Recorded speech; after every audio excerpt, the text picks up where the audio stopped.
ನಮಸ್ಕಾರ ವೀಕ್ಷಕರೇ.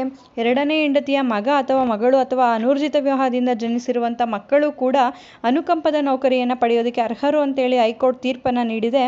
ಅನುಕಂಪದ ನೌಕರಿ ಕೋರಿಕೆ ತಿರಸ್ಕರಿಸಿದ ಚಿತ್ರದುರ್ಗ ನಗರಸಭೆ ಆಯುಕ್ತರ ಕ್ರಮ ಪ್ರಶ್ನಿಸಿ ಭರತ್ ಕುಮಾರ್ ಎಂಬುವರು ಸಲ್ಲಿಸಿದ ರಿಟ್ ಅರ್ಜಿ ವಿಚಾರಣೆ ನಡೆಸಿದ ನ್ಯಾಯಮೂರ್ತಿಗಳಾದ ಸಚಿನ್ ಶಂಕರ್ ಮಗದಂ ಅವರಿದ್ದ ಪೀಠ ಈ ಒಂದು ಮಹತ್ವವಾದ ತೀರ್ಪನ್ನು ನೀಡಿದೆ. ಹೈಕೋರ್ಟ್ ತನ್ನ ತೀರ್ಪಿನಲ್ಲಿ ತಮ್ಮ ಪೋಷಕರು ಯಾರಾಗಬೇಕೆಂಬುದು ಮಕ್ಕಳ ಆಯ್ಕೆ ಆಗಿರುವುದಿಲ್ಲ. ಹೀಗಾಗಿ ಮೊದಲ ಪತ್ನಿಯ ಮಕ್ಕಳಂತೆ ಎರಡನೇ ಪತ್ನಿಯ ಮಕ್ಕಳು ಕೂಡ ಕಾನೂನಾತ್ಮಕ ವಾರಸುದಾರರೇ ಆಗಿರುತ್ತಾರೆ.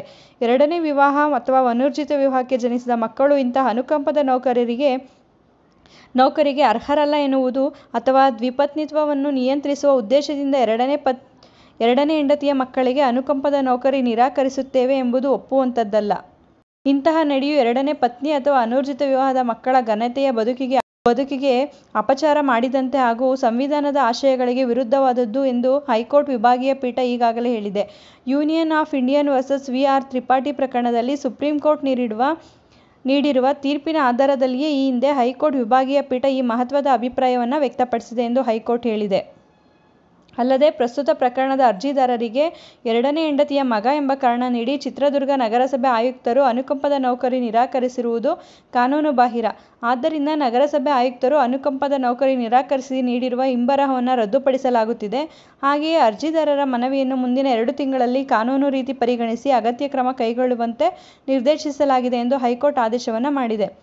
ಅರ್ಜಿದಾರರ ತಂದೆ ಚಿತ್ರದುರ್ಗದ ಹಿರಿಯೂರು ನಗರಸಭೆಯಲ್ಲಿ ಕೆಲಸ ಮಾಡ್ತಿದ್ರು. ಸೇವಾವಧಿಯಲ್ಲೇ 2019 ನವೆಂಬರ್ 27ರಂದು ಮೃತಪಟ್ಟಿದ್ರು.